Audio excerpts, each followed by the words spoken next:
So for today's video vlog nga mga kaalpa, no, bale isa-semi-lowered setup nga natin itong Honda Click 125B3 na binili ng kapatid ko. Ayan, kung lagi po kayong nakasubaybay sa channel natin, ito nga po pala yung binlag natin. So bali kinash natin itong kulay puti na Honda Click B3. So 2024 bagong color variant po ito mga kaalpa, no. So dito pinatabas natin yung spring, bali nagpabawas tayo ng 1.5 inch na play dito sa front shock natin mga kaalpa, no. So bali si Dulpo nga pala yung gumagawa ng magic lowered natin dito mga kaalpa, no. So bali 3.5 po yung standard na ground clearance yata nito. So bali nasa 2 inch na lang siya.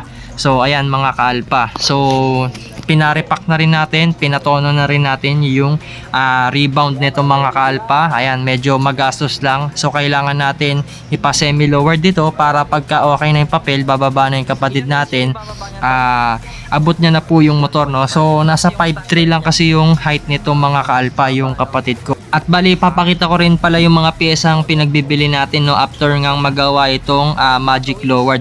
So marami po tayong vlog nito mga kaalpa, yung pagma-magic lowered, yung pag-install ng shock, halos lahat po meron po tayong vlog niyan mga kaalpa, pati yung shock sa likod magpapalit din tayo. Tapos ito na nga pala yung mga pinagbibili natin, yung mudguard na carbon design, ayan, para sa rear fender po natin yan, no. Tapos magpapalit na rin pala tayo ng spring para sa panggilid natin, bale 1K RPM po itong compression or center spring natin. Tapos nagpalit na rin pala tayo ng full digital speedometer, so meron din po tayong vlog nito kung paano siya in-install. At ito po yung Beast tire na 9080, bale ito po yung ilalagay natin sa harap. Tapos ito nga po yung gulong natin dati, bale 100 by 80 po yan. Tapos yung sa likod 110 by 80. Bali yung 100 by 80 ililipat po natin siya dito sa likod. Tapos yung Beast tire na binili natin ay 9080 yung ilalagay natin. Bale nasa 726 kilometers pa lang po yung odo nito mga kaalpa, no. So bagong bago pa at hindi pa siya ganong nabe-break-in. Tapos ito yung motor natin, ito yung binili natin dati na RCB shock na 295mm mga kaalpa. Ito yung motor ko, yung kulay gray mga kaalpa. At bale stock size lang din yung binili nating gulong mga kaalpa, no. Ito kasing issue ng Honda Click mga kaalpa, madulas po yung stock na gulong. So ibibigay ko na lang sa kapatid ko yung Beast tire. Tapos dito mga kaalpa, ipapakabit na rin pala natin dito kay J3M yung mga accessories na pinagbibili natin, kasi wala pa tayong mga tools na pangkalag. So yan pala yung kapatid ko, shoutout sa kanya, na taga Baguio City, bumaba pa rito para magpakabit, no. So yan, pati itong digital speedometer magpapalit din tayo mga kaalpa. So madali lang ito, plug and play lang din. Kapag gusto niyo bumili mga kaalpa, meron po tayong link na iwan dyan sa pin comment at dyan sa description box, para pagka gusto ninyong umorder ay meron po kayong orderin dyan sa Shopee, no. Rekta Shopee na po kayo mga kaalpa. So kinalag lang yung panel gauge dito, yung pangtaas, tapos yan plug na yung socket, and then ipa-plug na po yan, no. Wala na po kayong babaguhin na wiring dito or itatap, wala na po kayong ikakat, no. Ayan mga kaalpa, plug and play na lang po yung full digital speedometer na binili natin sa Shopee. Okay, may sticker ka ba? Halika rito. Wala na. Tingnan natin kung ano magandaan niya. Kuhaan, parang stealth sniper.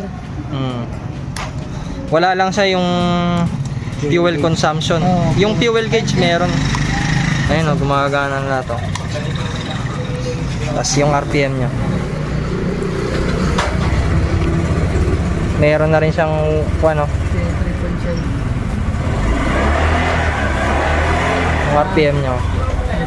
Tas auto.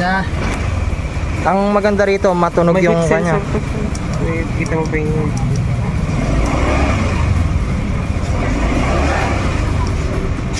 puro sensor naman ito mga ito, yung kagandaan. Yan, trip. Pero makikilat talaga ang pamalitan. Yan, okay na.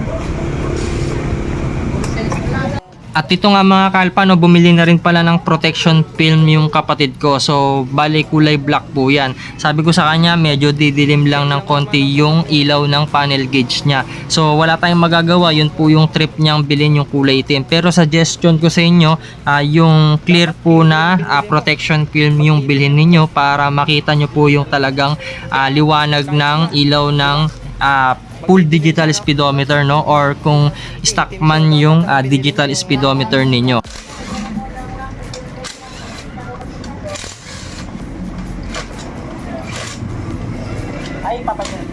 At ito yung binili nating flyball, yung TBJ. Bale 3 pieces po yan na 13 grams. Bale magko-combination flyball po tayo dito sa CBT natin. So yan, pinalinis na rin pala natin yung panggilid natin, no. At sabihin ko na rin yung issue ng Honda Click 125 at 150. So madali pong magkaroon ng kanto yung flyball. So nakita nyo kanina, 700 plus pa lang yung tinakbo ng motor ng kapatid natin, pero meron na po agad siyang kanto. Bali tatlong flyball po yung nagkaroon ng kanto dito. Ewan ko kung anong problema dito sa mga stock pulley set ng Honda Click. So yan po yung issue. So makita po ninyo, hindi na po bilog yung bola natin dito, may kanto na po siya. Yan po yung nagkokos ng dragging dito sa mga motor natin, itong mga bola. At kung meron po kayong nararamdaman na dragging, pacheck nyo rin po yung slider ninyo kasi minsan maluwag na po yan. Yan din po yung nagkokos ng dragging. Pero dito sa Honda Click talaga yung flyball po yung issue nyan. So dito mga kalpa, papabaklas na rin pala natin yung front wheel natin at ipapa-install na natin yung bagong gulong.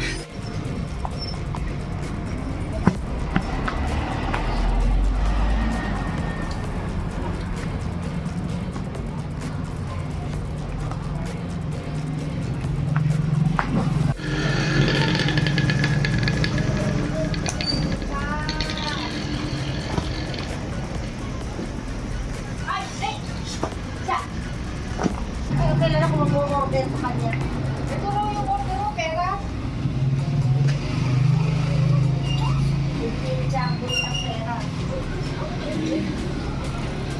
So dito mga kalpa, nasa probinsya po kasi tayo, wala pong mga tire machine dito sa probinsya. Bale mano-manong sikwat po yung gagawin natin dito mga kalpa. Yan, shoutout sa mga malulupit na mekaniko natin mga kalpa. So itong Beast tire mga kalpa, subok ko na po ito, no, matagal po itong mapudpud compare po sa ibang brand.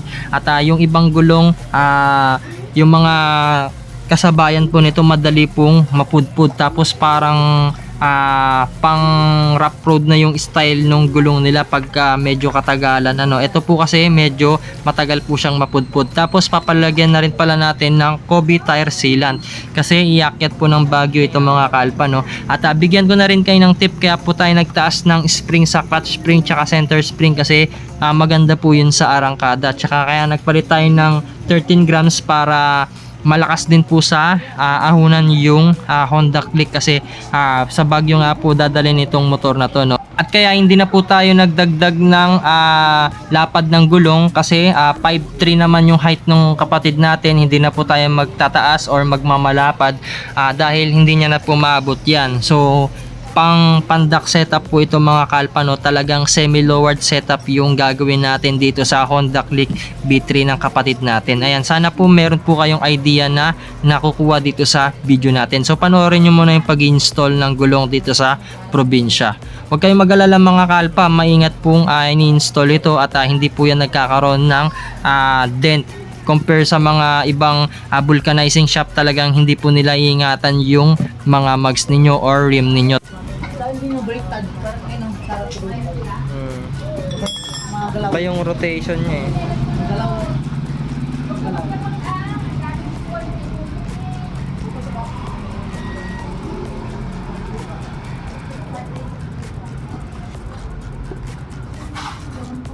Alam ko parang may para sila eh. 118, no? So ito, talikod ko din lalagyan. Maganda kasi pag marapat sa likod. Pag nasasaldak ka, yan yung sumasalo eh. Mas marami yung likod tol, no? Bira na, bira sa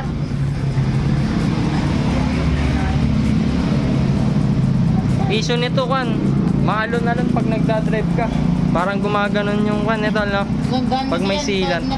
Kapa ko, Oo. pag tinanggal mo, sasaraduhin niya.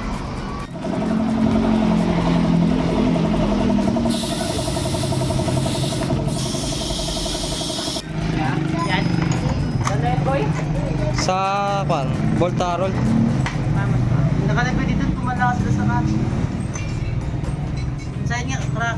At dito nga mga kalpa, no, na-install na nga po yung front wheel set natin dito sa Honda Click B3 natin. Ayan, so napakaganda po ng spike nitong Beast tire. So hindi ko po pinopromote ito at talagang subok na subok ko na po ito. At hindi po ito sponsored mga kalpa, pero Beast tire, baka naman.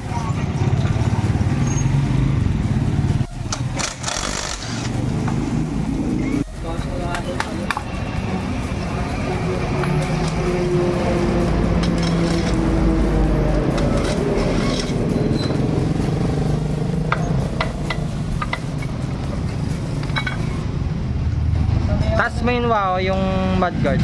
Taas mo.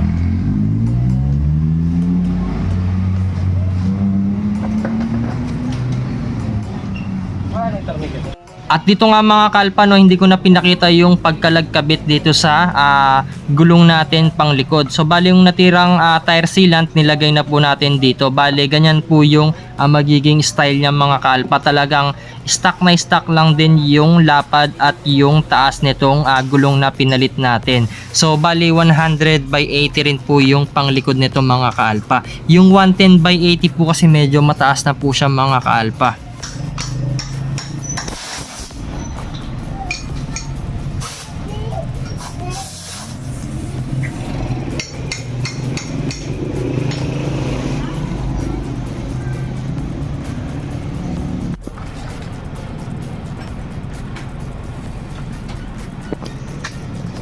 Parang lumitso, tignan no. Kunin mo na yung mudguard, papalagay na natin.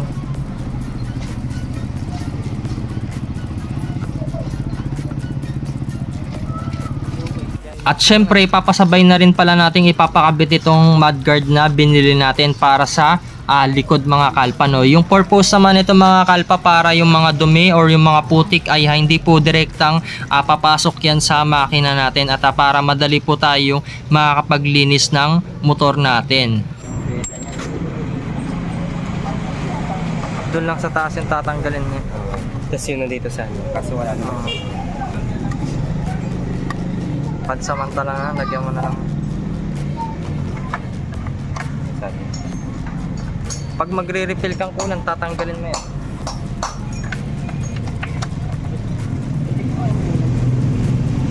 Marami pa?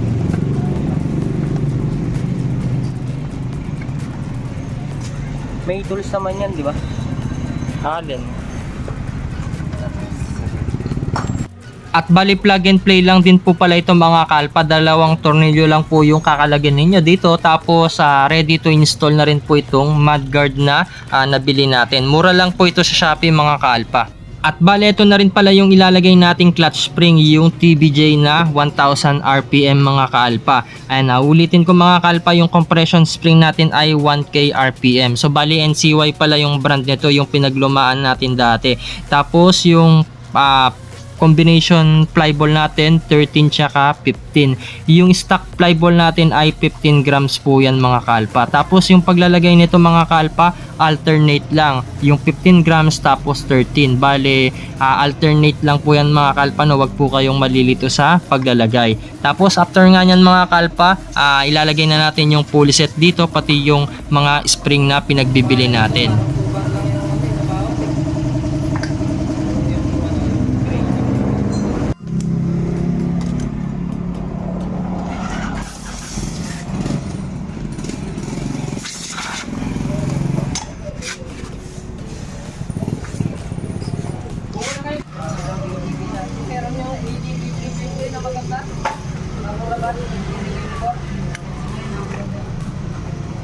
Parang EDB? Hindi, EDB rin yan, pero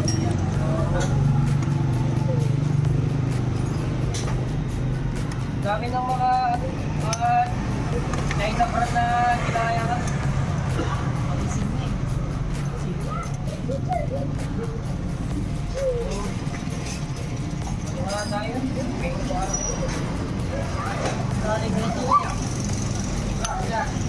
Tingaton.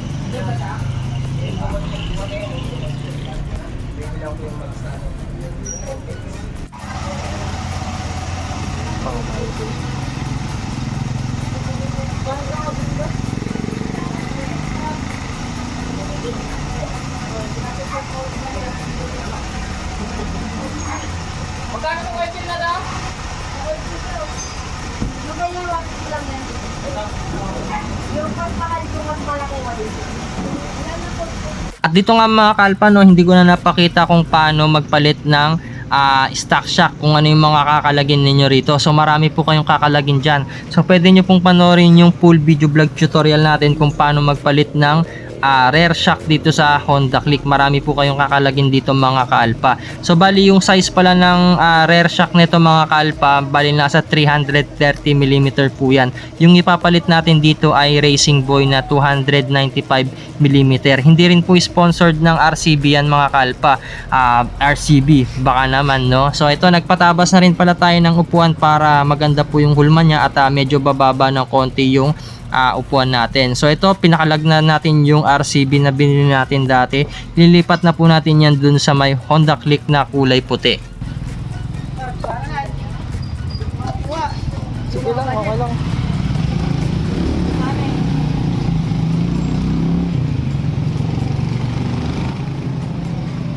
At ito nga mga kalpa, no, makikita nyo po yung difference ng mga shock. Yung stock mahaba po siya pero malipis yung spring. Tapos yung RCB maliit po siya tapos mataba po yung spring mga kalpa. So yan, kinabit na natin yung RCB shock dito. So hindi po ito sponsored ng RCB, hindi ko po pinopromote to.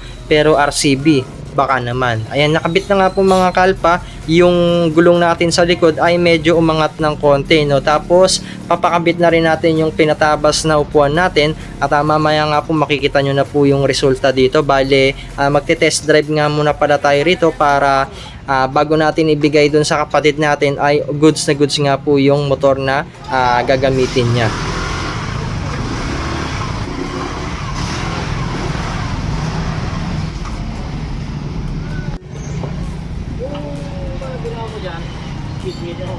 Sakto lang. Tapos, init. And 5.3 po siya mga kalpa. Di ka tumitingkad? Sakto lang, no? Tingin nga. Di ka tumitingkad? And 5.3 po yung height niya. Maganda to sa mga pandak. Mga dibinayan ng height. Ayan, o. Diba? Nakakwakwan niya pa yung paa niya sa side. Yan yung importante dun. Kasi yung dati tumitingkad po siya. Ingat ka na lang, bumaba na yung motor mo baka tumama yung makina mo sa bato, no?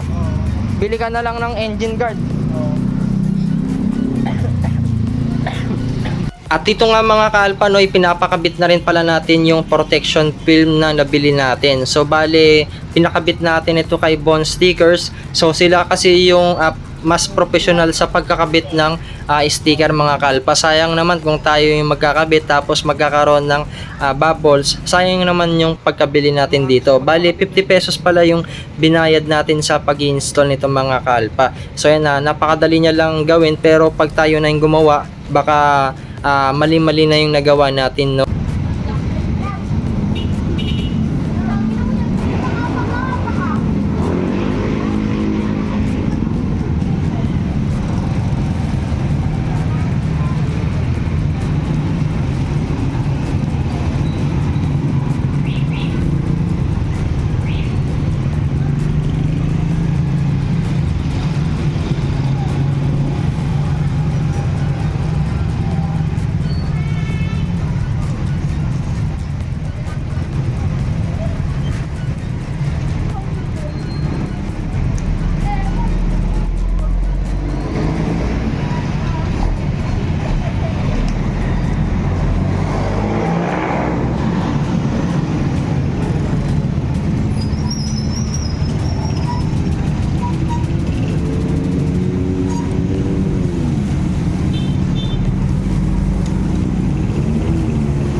Okay, susi mo na.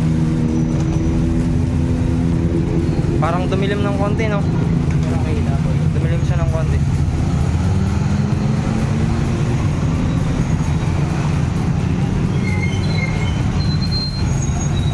So yun mga kaalpa, no, bali ito na po yung magiging itsura ng Honda Click ng kapatid ko mga kaalpa, no. And bali same size ng gulong yung nilagay natin dito, pero beast tire na po siya. Kasi yung issue ng mga Honda Click, madulas po yung stock na gulong, kaya nagpalit tayo ng beast tire. Ayan. So dito 100 by 80, tapos 90-80 yung sa harap. Tapos ayan, naglagay na rin pala tayo ng mudguard dito sa likod para hindi po pasukan ng mga putik-putik yung sa makina natin, no.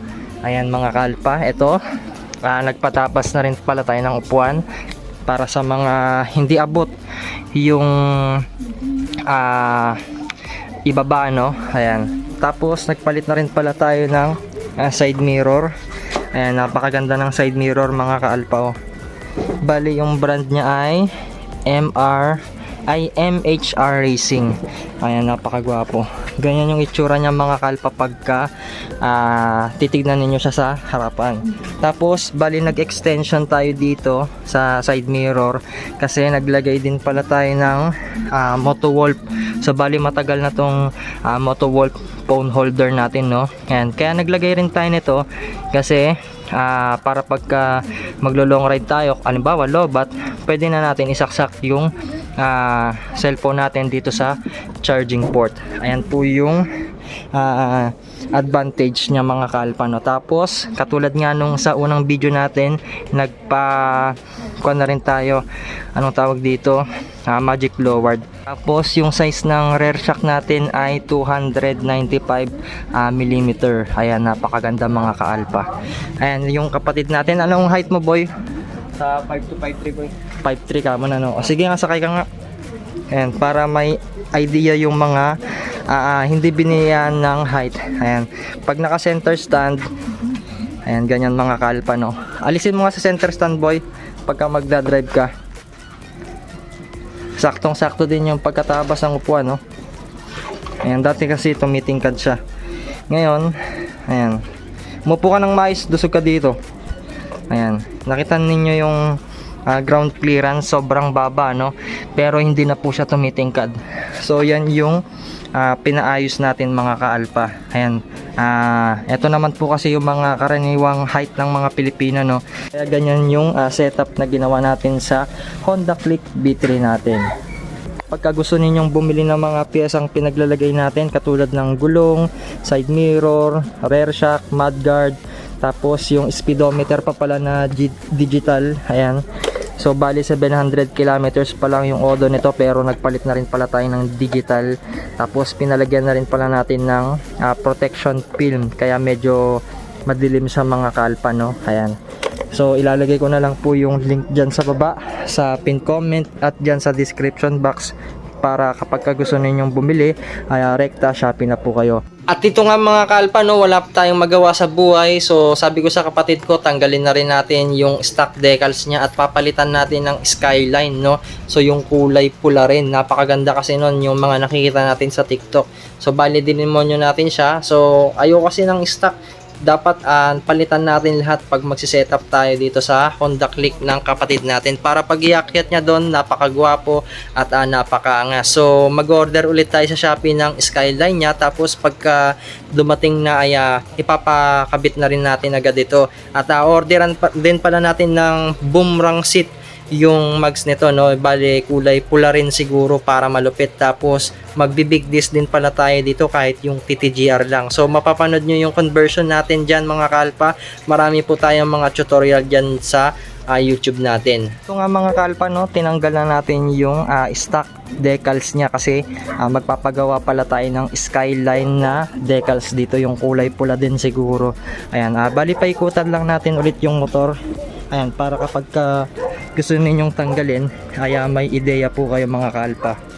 At saka pagka gusto nyo pong bumili ng mga accessories na pinaglalagay natin dito, ay iwan ko po yung link dyan sa baba, sa pin comment at dyan sa description box para pagka gusto nyo pong umorder ay rekta Shopee na po kayo mga ka-alpha, no?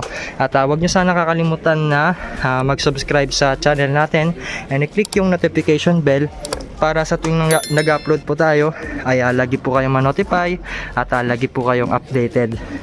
And thanks for watching. And I'll go